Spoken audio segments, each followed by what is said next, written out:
Traditions and Encounters, A Brief Global History, McGraw-Hill, Chapter 3, Part 2. Political Organization in Early China. As the Indus River Valley of India, fertile river valleys in China allowed villages and towns to flourish along their banks. The most important of these valleys were those of the Yellow and Yangtze rivers, which supported settlements of agriculturalists after about 7000 BCE.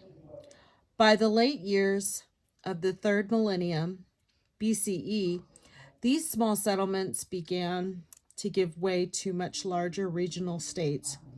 Among the most notable were perhaps those of the Xiao, and certainly the powerful Shang and Xiao dynasties, which progressively brought much of China under their authority and laid a political foundation for the development of a distinctive Chinese society.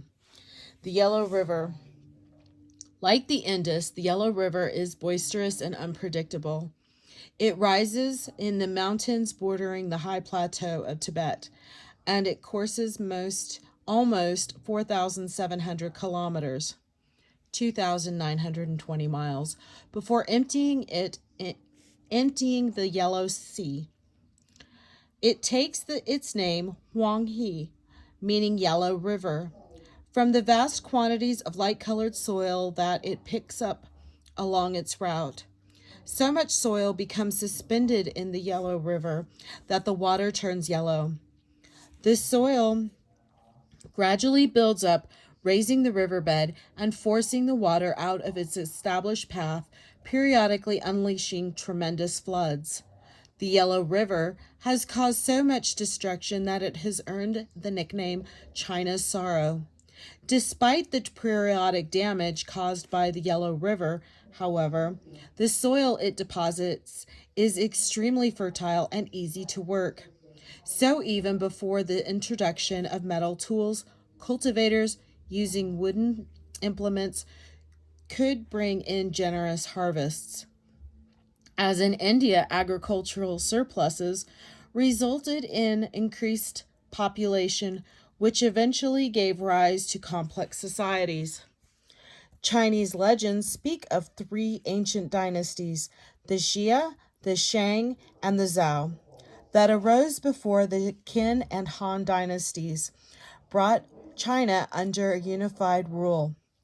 In the 3rd century BCE, the dynasties were hereditary states that extended their control over progressively larger regions, although none of them embraced all the territory claimed by the later Chinese dynasties. The Xia and the Shang dynasties. The Xia dynasty emerged about 2200 BCE and was one of the earliest to organize public life in China on a large scale. Ancient legends credit the dynasty's founder, the sage king Yu, with the organization of effective flood control projects on the Yellow River. Thus here, as in Mesopotamia and Egypt, the need to organize large-scale public works projects helped to establish recognized authorities and formal political institutions. Although no information survives about the political institutions of the Xia, the dynasty's rulers probably exercised power throughout the Middle Yellow River Valley by controlling the leaders of individual villages by extending formal control over this region. The Xia dynasty established a precedent for hereditary monarchical rule in China. The Shang dynasty. According to the legends, the last Xia king was an oppressive despot who lost his realm to the founder of the Shang dynasty. In fact, the Xia state probably gave way gradually before the Shang, which arose in a region to the south and east of the Xia realm. Tradition assigns the Shang dynasty to the period of 1766 to 1122 BCE, and archaeological discoveries have largely confirmed those dates because the Shang Dynasty left written records as well as material remains. The basic features of early Chinese society came into much clearer focus than they did during the Xia. Bronze metallurgy and chariots. Technology helps to explain the rise and success of the Shang Dynasty. Bronze metallurgy transformed Chinese society during Shang times and indeed may well have enabled Shang rulers to displace the Xia dynasty. Some scholars believe metallurgy, together with horses, horse-drawn chariots, and other wheeled vehicles, came to China with the Indo-European migrants from Southwest Asia. Although Xia dynasty already made limited use of bronze tools and weapons, Shang ruling elites managed to monopolize the production of bronze in the Yellow River Valley. Thus, control over bronze production strengthened Shang forces. And they had little difficulty imposing their rule on agricultural villages and extending their influence throughout much of the Yellow River Valley. Shang kings extended their rule to a large portion of northeastern China, centered on the modern-day province of Henan. Like state builders in other parts of the world, the kings claimed a generous portion of the surplus agricultural production from the regions they controlled and then used that surplus to support military forces, political allies, and others who could help them maintain their rule. Shang political organization. The Shang state rested on a vast network of walled towns whose local rulers recognized the authority of the Shang kings. During the course of the dynasty, Shang kings may have controlled 1,000 or more towns. According to the Shang capital, moved 6 times during the course of the dynasty, though originally chosen for political and military reasons. In each case, the capital also became an important social, economic, and cultural center. The site not only of administration and military command, but also of bronze foundries, arts, crafts, trades, and religious observances. The Shang capital at Yen. Excavations have revealed much about the workings of the Shang dynasty. One remarkable site is Yin near modern Anyang, which was the Shang capital during the last 2 or 3 centuries of the dynasty. Archaeologists working at Yin have identified a complex of royal palaces, archives, with written documents, several residential neighborhoods, 2 large bronze foundries, several workshops used by craftsmen, and scattered burial grounds.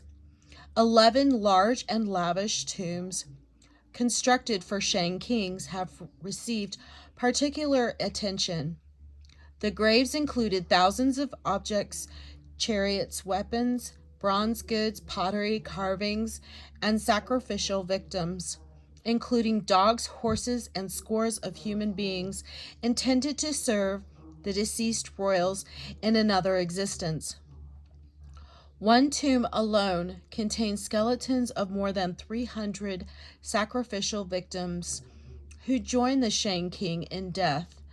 The Xia and Shang dynasties were not the only states that developed in ancient China, although legendary and historical accounts paid special attention to them because of their location in the Yellow River Valley, where the first Chinese imperial states rose in later times. Indeed, archaeological excavations are making it clear that similar states dominated other regions at the same time. The Xia and the Shang ruled the Yellow River Valley, Recent excavations, for example, have unearthed evidence of a very large city at Shangji in modern-day Sichuan province, southwestern China. Occupied about 1700 to 1000 BCE, the city was roughly contemporaneous with the Shang Dynasty, and it probably served as the capital of a regional kingdom. The Xiao Dynasty. The rise of the Xiao, although little information survives to illustrate the principles of law, justice, and administration by which Shang rulers maintained order, the picture becomes more clear in the practices of Xiao Dynasty, which succeeded the Shang as the preeminent political authority in northern China. Dwelling in the Wei River Valley of northwestern China, modern Shangshi province, the Xiao were a tough people who battled Shang forces and eventually won recognition as kings of the western regions. But the ambitions of the two dynasties collided in the 12th century BCE. According to Xiao accounts, the last Shang king was a criminal fool who gave himself over to wine, women, tyranny, and greed. As a result, many of the towns and political districts subject to the Shang transferred their loyalties to Xiao, who toppled the Shang's king's government in 1122 BCE and replaced it with their own state. The new dynasty ruled most of northern and central China, at least nominally, until 256 BCE. The Mandate of Heaven. In justifying the deposition of the Shang, spokesman for the Xiao dynasty articulated a set of principles that influenced Chinese thinking about the government and political legitimacy. Until the 20th century, the Xiao theory of politics rested on the assumption that heavenly powers granted the right to govern. The mandate of heaven to an especially deserving individual known as the Son of Heaven. The ruler had the duty to govern conscientiously, to observe high standards of honor and justice, and to maintain order and harmony within his realm. As long as he did so, the heavenly powers would approve of his work. The cosmos would enjoy stability, and the ruling dynasty would retain its mandate to govern. If a ruler failed in his duties, however, chaos and suffering would afflict his realm. The cosmos would fall out of balance, and the displeased heavenly powers would withdraw the mandate to rule and transfer it to a more deserving candidate. On the basis of that reasoning, spokesman for the new dynasty explained the fall of the Shang and the transfer of the mandate of heaven to the Xiao. Political organization. The Xiao state was much larger than the Shang. In fact, it was so extensive that a single central court could not rule the entire land effectively. As a result, Xiao rulers relied on a decentralized administration. They entrusted power, authority, and responsibility to subordinates who in return owed allegiance, tribute, and military support to the central government. During the early centuries of the dynasty, that system worked reasonably well. Gradually, however, subordinates established their own basis of power, which allowed them to become more independent of the Xiao dynasty. In addition, iron production spread rapidly across China in the first millennium BCE, and Xiao subordinates took advantage of the technology to outfit their own forces with weapons to resist the central government. Decline of the Xiao. After the early 8th century BCE, Xiao rule deteriorated as nomadic invaders enforced the royal court from their capital, Xiao. Although the dynasty survived, it never regained its authority, and competing states fought ferociously with one another in hopes of establishing themselves as leaders of a new political order. So violent were the last centuries of the Xiao dynasty that they are known as the period of the Warring States, 403 to 221 BCE. The Xiao dynasty officially ended in 256 BCE when the last king abdicated his position under pressure from his ambitious subordinate, the king of Qin. Only with the establishment of the Qin dynasty in 221 BCE did effective central government return to China.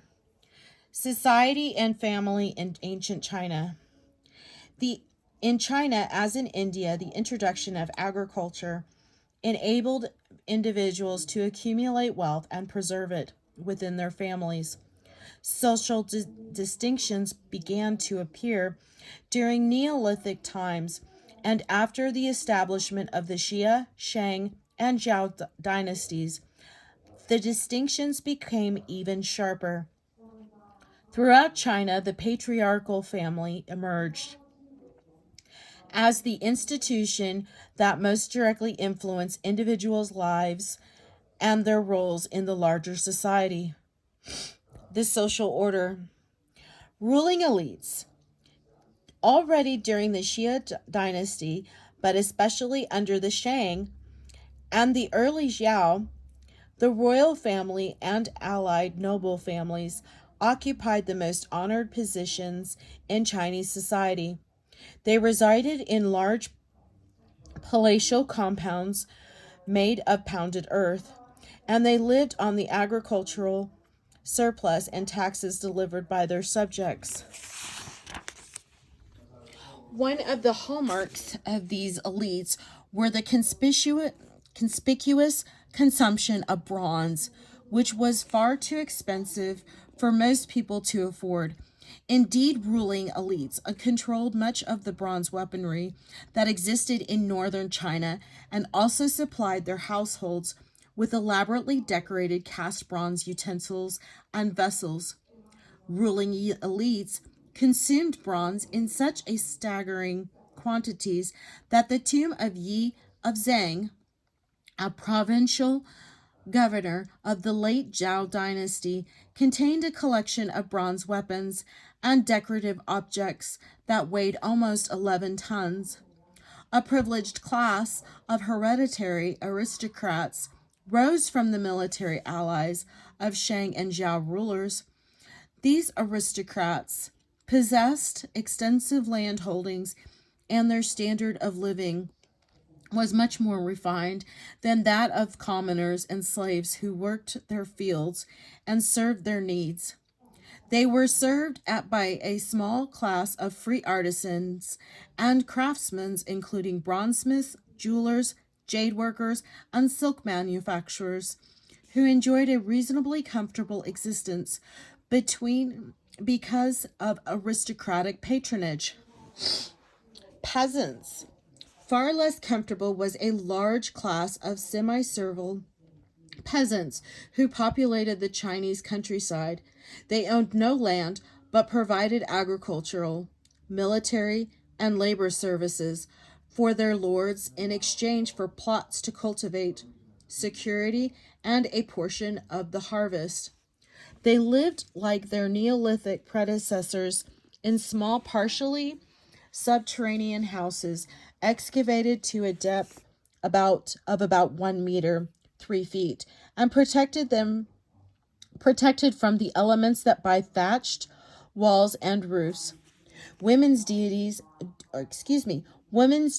included mostly indoor activities such as winemaking, weaving, and cultivation of silkworms, whereas men spent most of their time outside working in the fields, hunting, and fishing. Slaves. Finally, there was a sizable class of slaves, most of whom were enemies, warriors captured during battles between the many competing states of ancient China. Slaves performed hard labor such as the clearing of new fields or the building of city walls that required a large workforce. Family and patriarchy. Throughout human history, the family has served as the principal institution for socializing of children and the preservation of cultural traditions. In China, the extended family emerged as a particularly influential institution during Neolithic times, and it continued to play a prominent role in shaping both private and public affairs. After the appearance of the Xie, Shang, and Xiao states, indeed, the early dynasties ruled their territories largely through family and kinship groups. Veneration of Ancestors. One reason for the pronounced influence of the Chinese family was the veneration of ancestors, a practice with roots in Neolithic times. This practice was based on the belief that dead ancestors had the power to support and protect their surviving families, but only if their descendants displayed proper respect and ministered to the spirit's needs. The strong sense of ancestors presents and continuing influence in the world led to an equally strong ethic of family solidarity. A family could expect to prosper only if all its members, dead as well as living, worked cooperatively toward common interest. The family became an institution linking departed generations to the living and even to those yet unborn, an institution that wielded enormous influence over both the private and the public lives of its members.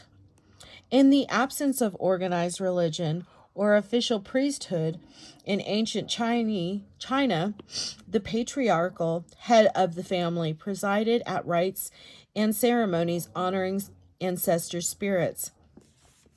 As mediator between the family's living members and its departed relatives, the family patriarch possessed tremendous authority. He officiated not only at ceremonies honoring ancestors of his household, but also at memorials for collateral and subordinate family branches that might include hundreds of individuals. Patriarchal Society, China society vested authority principally in elderly males who headed their households. Like its counterparts in other regions, Chinese society took on a strong patriarchal character, one that intensified with the emergence of large states. During Neolithic times, Chinese men wielded public authority, but they won their rights to it by virtue of the female line of their descent. Even if it did not vest power and authority in women, this system provided solid reasons for a family to honor its female members. As late as Shang times, two queens posthumously received the high honor of having temples dedicated to their memories. Women's influence. Women occasionally played prominent roles in public life during Shang times. Fu Hao, for example, the consort of King Wu Ding, whose tomb has thrown important light on Shang royal society, ventured beyond the corridors of the Shang palace to play prominent roles in public life. Documents from her tomb indicate that Fu Hao supervised her estate and presided over sacrificial ceremonies that were usually the responsibility of men who were heads of their households. She even served as general on several military campaigns, and once led 13,000 troops in a successful operation against a neighboring state. During the later Shang and Zhao dynasties, however, women came to live increasingly in the shadow of men. Large states brought the military and political contributions of men into sharp focus. The ruling classes performed elaborate ceremonies publicly honoring the spirits of departed ancestors, particularly males who had guided their families and led especially notable lives. Gradually, the emphasis on men became so intense that the Chinese society lost its matrilineal character. After the Shang Dynasty, not even queens and empresses merited temples dedicated exclusively to their memories. At most, they had the honor of being remembered in association with their illustrious husbands. Early Chinese writing and cultural development. Early Chinese myths and legends explain the origins of the world, the human race, agriculture, and various arts and crafts, but Chinese thinkers saw no need to organize those ideas into systematic religious traditions. Although they often spoke of an impersonal heavenly power, they did not recognize a personal supreme deity who intervened in human affairs or took special interest in human behavior. Nor did ancient China support a large class of priests like those of Mesopotamia, Egypt, and India. As a result, it was a family patriarchs who represented the interest of living generations to the spirits of departed ancestors.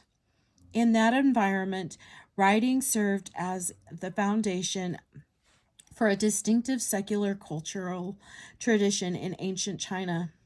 Surviving evidence suggests that writing came into extensive use during the Shang Dynasty. As in other lands, writing in East Asia quickly became an indispensable tool of government as well as a means of expressing ideas and offering reflections on human beings and their world. Oracle bones and early Chinese writing. In Mesopotamia and India, merchants pioneered the use of writing. In China, however, the earliest known writing served the interest of rulers rather than traders. Writing in China goes back at least to the early part of the second millennium BCE. Surviving records to indicate that scribes at the Shang royal court kept written accounts of important events on strips of bamboo or pieces of silk. Unfortunately, almost all of those materials have perished along with their messages. Yet one medium employed by an ancient Chinese scribes has survived the ravages of time. Recognized just over a century ago, inscriptions on oracle bones have thrown tremendous light both on Shang Dynasty and on early stages of Chinese writing. Oracle bones. Oracle bones were the principal instruments used by fortune tellers in ancient China. Diviners inscribed a question on a specifically prepared broad bone, such as the shoulder blade of a sheep, and then subjected it to heat. When heated, the bone developed networks of splits and cracks. The fortune teller then studied the patterns and determined the answer to the question inscribed on the bone. Often the diviner recorded the answer on the bone, and later scribes occasionally added further information about the events that actually came to pass. Most of the oracle bones have come from royal archives, and the question posed on them clearly reveal the day-to-day concerns of the Shang royal court. Will the season's harvest be abundant or poor? Will the queen bear a son or a daughter? Taken together, bits of information preserved on the oracle bones have allowed historians to piece together an understanding of the political and social order of Shang times. Even more important, the oracle bones offer the earliest glimpse into the tradition of Chinese writing. The earliest form of Chinese writing, like Sumerian and Egyptian writing, was the pictograph, a conventional or stylized representation of an object. The characters used in contemporary Chinese writing are direct descendants of those used in the Shang times. Scholars have identified more than 2,000 characters inscribed on oracle bones, most of which have a modern counterpart. Over the centuries, written Chinese characters have undergone considerable modifications. Generally speaking, they have become more stylized, conventional, and abstract. Yet the affinities between Shang and later Chinese written characters are apparent at a glance. The political interest of the Shang kings may have accounted for the origin of Chinese writing, but once established, the technology was available for other uses. Because Shang writing survives only on oracle bones and a small number of bronze inscriptions, however, evidence for expanded uses of writing comes only from the Xiao Dynasty and later times. Xiao literature. Indeed, the Xiao Dynasty produced books of poetry and history, manuals of divination, and ritual and essays dealing with moral, religious, philosophical, and political themes. Best known of these works are the reflections of Confucius and other late Xiao thinkers, discussed in Chapter 6, which served as the intellectual foundation of classical Chinese society. But many works won recognition in Xiao society, including the popular Book of Changes, a manual instructing diviners in the art of foretelling the future; the Book of History, a collection of documents that justified the Xiao state; the Book of Etiquette, a manual in the art of polite behavior; and most notable of all, the Book of Songs, a collection of verses. Unfortunately, most other Xiao writings have perished. One important reason for this is that when the imperial house of Qin ended the chaos of the period of the warring states and brought all of China under tightly centralized rule in 221 BCE, the victorious emperor ordered the destruction of all writings that did not have some immediate utilitarian value.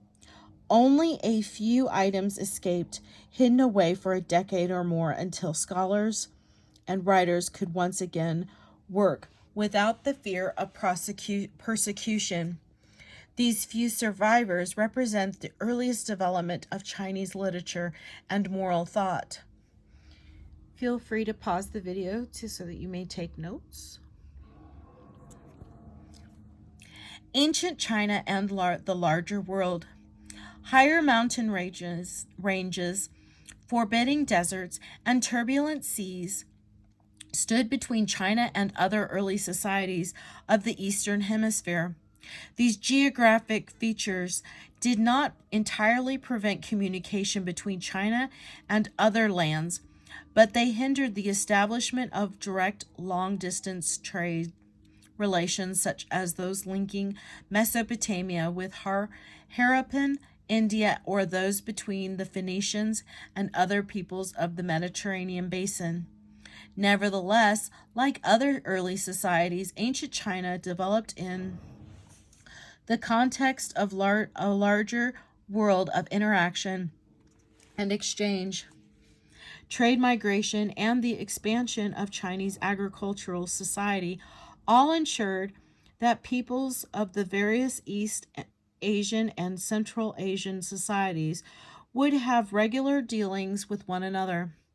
Chinese cultivators had particularly intense relations, sometimes friendly and sometimes hostile, with their neighbors to the north, the west, and the south. Relations to nomadic peoples of Central Asia. Steppe nomads from the valley of the Yellow River. Chinese agriculture spread to the north and west. As this expansion occurred, Chinese cultivators encountered nomadic people who had built pastoral societies in the grassy steppes of Central Asia.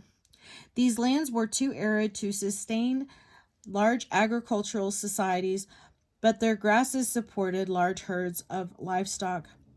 By 2200 BCE, these nomads were already experienced horseback riders, had learned the technology of bronze metallurgy, and had introduced large numbers of heavy wagons into the steppes. After about 1000 BCE, several clusters of nomadic peoples organized powerful militarized herding societies on the Eurasian steppes. Nomadic society. Nomadic peoples did little farming, but instead concentrated on herding their animals, driving them to regions where they could find food and water. Because nomadic peoples range widely over the grassy steppes of Central Asia, they served as links between agricultural societies to the east and west. They were prominent intermediaries and trade networks spanning Central Asia. Nomadic peoples depend on agricultural societies for grains and finished products such as textiles and metal goods, which they could not readily produce for themselves. In exchange for those products, they offered horses which flourished on the steppes, and their services as links to other societies. Yet the Chinese and nomadic peoples always had tense relations. Indeed, they often engaged in bitter wars and nomadic raids posed a constant threat to the northern and western regions of China.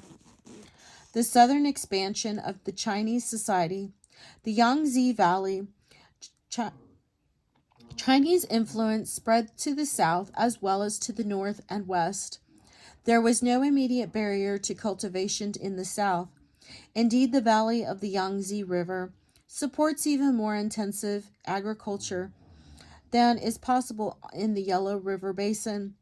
In fact, the moist subtropical climate of southern China lent itself readily to the cultivation of rice. Ancient cultivators sometimes raised 2 crops of rice per year, but the intensive cultivation of rice depended on the construction and maintenance of an elaborate irrigation system that allowed cultivators to flood their paddies and release the waters at the appropriate time. The Shang and Xiao states provided sources of authority that could supervise the complex irrigation systems and harvest in southern China, along with the population increased dramatically during the second and the first millennia BCE. The state of Chu, agricultural surpluses and growing populations led to the emergence of cities, states, and complex societies. In the Yangtze as well as the Yellow River Valley, during the late Xiao Dynasty, the powerful state of Chu, situated in the central region of the Yangtze, governed its affairs autonomously and challenged the Xiao for supremacy. By the end of the Xiao Dynasty, Chu and other states in the southern China were in regular communication with their counterparts in the Yellow River Valley. They adopted Chinese political and social traditions, as well as Chinese writing, and they built societies closely resembling those of the Yellow River Valley. As a result, although only the northern portions of the Yangtze River Valley fell under the authority of the Shang and Zhou states. By the end of Zhao Dynasty, all of the southern China formed part of an emerging larger Chinese society. That is the end of Chapter 3, Part 2.